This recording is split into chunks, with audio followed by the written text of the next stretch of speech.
Woo! Man, I got to tell you, that was close. I thought we were going to get through a season without hearing anything stupid out of Sheryl Swoopes' mouth and anything that sounds rather interesting, something that you might choose to give some side eye to. Just when the WNBA preseason seemed to be following its usual script, players grinding for roster spots, teams finalizing rotations, the Indiana Fever dropped a bomb that shattered expectations. In one sweeping move, they cut not one, but two high-profile rookies before the regular season even began. Brie Hall, a decorated guard with championship pedigree, and Ivon Egim, Gonzaga's all-time leading scorer, were handed pink slips before they'd even had time to unpack their duffel bags. No injuries, no scandals, just cold, calculated roster decisions. It was the kind of shakeup that sends shockwaves through the league. And you have a black player that just got cut, and Sheryl Swoopes is not happy about that. But before fans and analysts could even catch their breath, the noise grew louder. And this time, it wasn't from inside the locker room. Sheryl Swoopes, the WNBA legend with a track record of calling it like she sees it, stepped out of the shadows with a flamethrower in hand. And her target wasn't just Caitlin Clark, the league's most polarizing new star. It was the entire Indiana Fever organization. Swoopes didn't just question the cuts.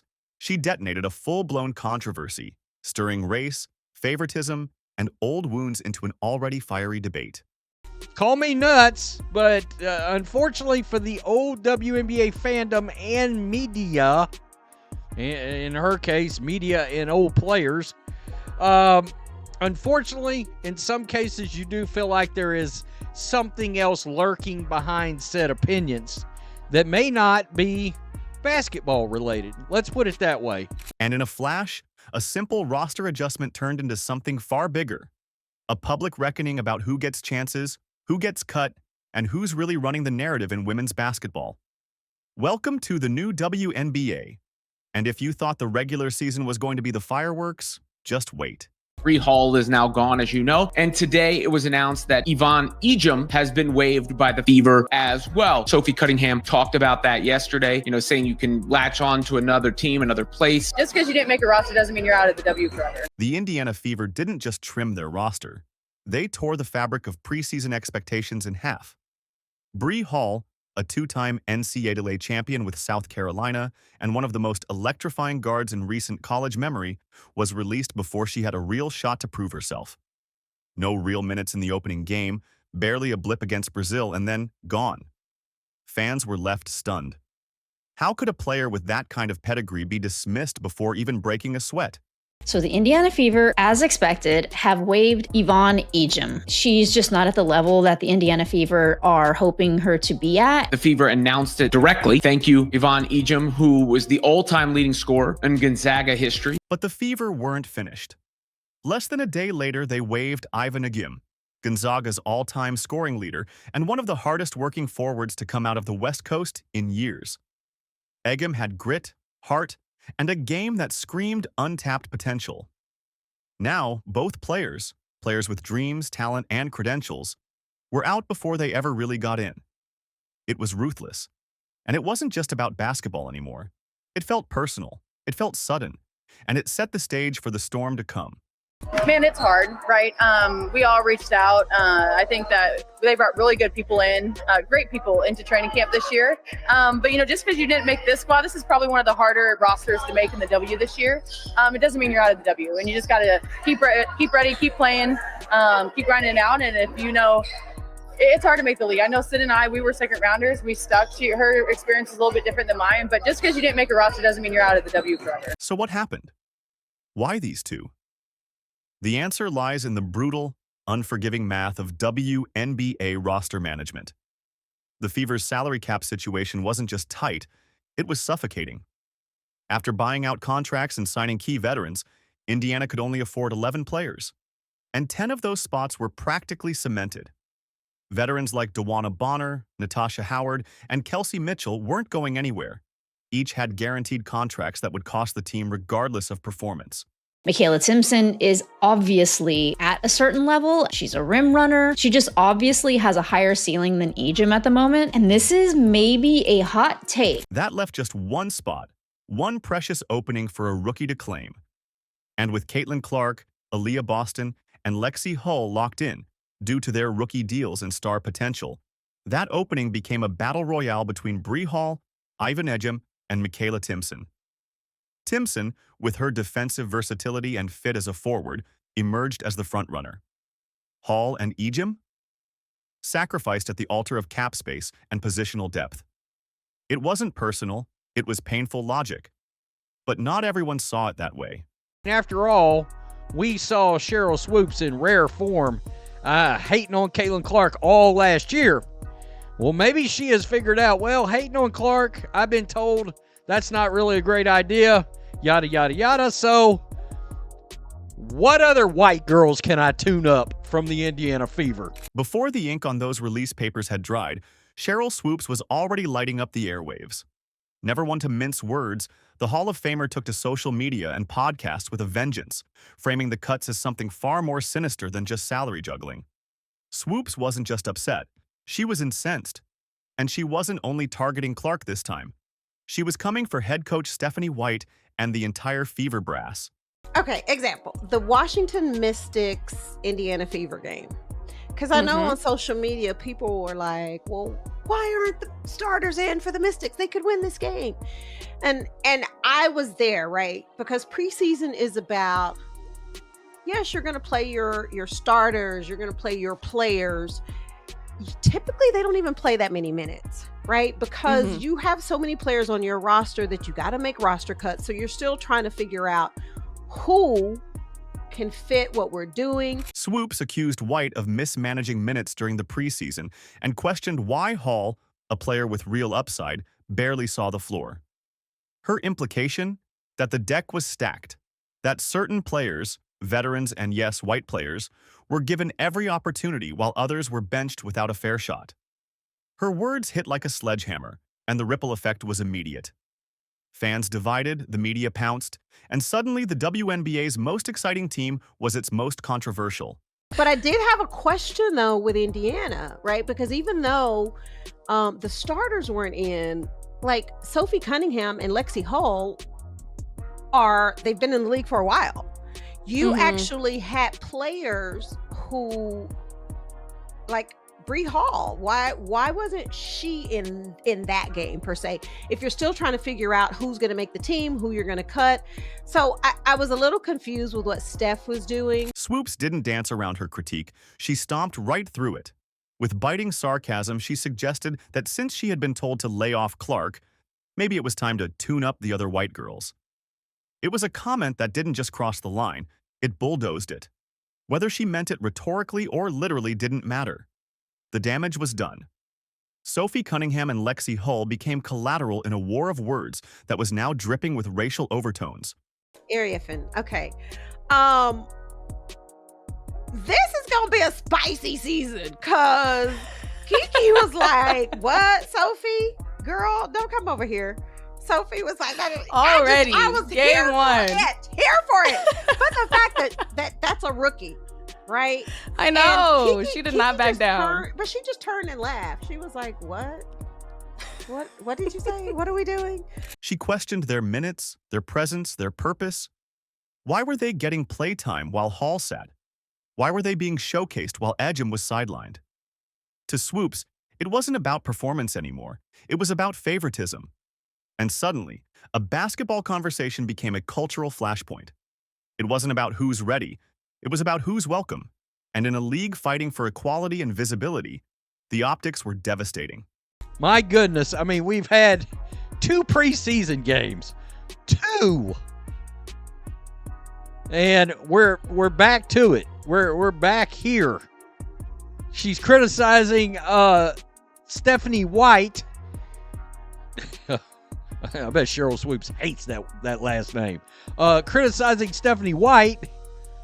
And, of course, it relates to Lexi Hall and Sophie Cunningham. Ooh, I bet Sheryl Swoopes hates her. some Sophie Cunningham. You know she does. But while the public narrative spiraled, inside the Fever locker room, head coach Stephanie White had her own vision. This wasn't about politics. It was about chemistry, about fit, about building a title contender from the ground up. Cunningham and Hull weren't handed anything. They earned their minutes through vocal leadership, smart play, and an understanding of what it takes to win at the pro level. Sophie, in particular, lit up the Brazil game with two-way hustle and energy that turned heads. Swoops hadn't shied away from speaking her mind, as last season she raised questions about the legitimacy of Indiana Fever stars Caitlin Clark's collegiate scoring record. During the recent episode, Swoops questioned Fever head coach Stephanie White's decision to give veterans like Lexi Hull and Sophie Cunningham minutes over Brie Hall and then cut her without giving her a fair opportunity to prove herself. White wasn't experimenting. She was laying a foundation. With so many new faces and high expectations, she needed players who could glue the system together. Experience mattered. Communication mattered. Not just who could put up stats, but who could elevate others. It wasn't glamorous, but it was necessary. Still, none of that seemed to register with Swoops, who remained fixated on the players who were gone instead of the ones trying to make it all work. The preseason doesn't have to be just about your draft picks at all. It can be about, I need this team to learn how to build chemistry on the floor together, working as a team. By the way, learning my system because I'm a new coach and we're not playing under the Christie Sides rules anymore. You played basketball, Sheryl Swoopes? I don't understand. Caught in the middle of all this? Caitlin Clark, the rookie phenom whose very presence seems to bend the WNBA universe. She didn't make the cuts. She didn't design the plays. She didn't write the contracts. But because she's the league's brightest star, every Fever decision gets stapled to her name. When Hall and Egim were cut, it wasn't White who trended. It was Clark. When Swoops fired shots, they landed in Clark's lap, whether fair or not. Keep in mind, a lot of this team is new to each other. So getting minutes upon with a new player like Sophie Cunningham and Lexi Hull together, and some of these others, veterans, I'm sure is a priority. It's not about getting the minutes to prove whether or not they make the team. This team has to build actual chemistry if they want to win a title. That's what this is about. This is the cost of superstardom. Clark isn't just a point guard. She's a symbol of change, of popularity, of shifting power in women's sports. Millions of new fans are watching because of her. Ticket sales are soaring. TV ratings are breaking records. But that spotlight comes with a price. Every pass, every turnover, every locker room choice will be scrutinized under a microscope. And Swoops? She's holding the magnifying glass. The whole team, outside of your core four, Caitlin Clark, Aaliyah Boston, Kelsey Mitchell, and Lexi Hull, basically the whole rest of the whole team's new. Dantas is on there. Oh, you get my point, but you got a bunch of new pieces. This isn't just about Clark. This is about what Clark represents. She's not simply ushering in a new generation, she's defining it. And that threatens the old guard. For veterans like Swoops, it's not easy to watch the league's identity shift so rapidly. The traditions they built are evolving, and some aren't ready to let go. That tension between legacy and evolution is what fuels so many of these public clashes. Oh my God, Sophie's a dog. She just is. She's a competitor. She's versatile, so she allows us to do different things. Like, she plays with such a toughness. She's huge, and she's going to be for us all season long. But what she brings from an energy standpoint, she raises the level of play of everybody around her as soon as she steps foot on the floor. Hell, even on the sideline. I mean, her communication, everything. She's definitely an X factor. Swoops isn't just voicing concerns. She's drawing battle lines. Whether intentional or not, her words reek of territorialism. Her critiques are less about strategy and more about symbolism. She sees Clark, and by extension, the Fever's roster choices, as a departure from the league she knew. And instead of guiding that transition, she's resisting it. Loudly, relentlessly, and now, publicly. This team is going to break so many records this year. Attendance, viewership, merch sales, all of the things. This was a preseason WNBA game. It is unbelievable what it is Caitlin Clark does. Whenever Caitlin Clark takes the floor, that maybe is different not only from any player in the WNBA, but from any player in basketball. The Fever didn't just cut 2 rookies. They exposed a cultural fault line in the WNBA. Clark is the face of a movement, and every move her team makes will be interpreted as a referendum on that movement's legitimacy. But let's be clear, Caitlin Clark isn't a puppet master. She's a player, a generational talent trying to build something real. And the Fever? They're not playing politics. They're chasing a ring.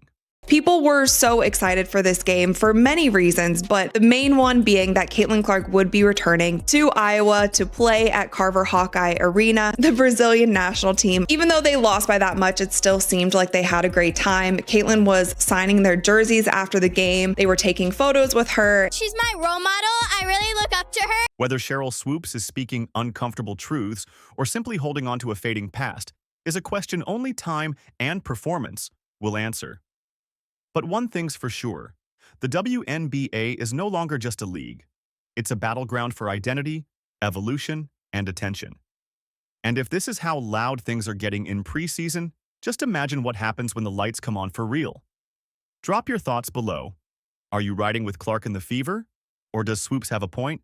Either way, this season's going to be fireworks. Stay tuned.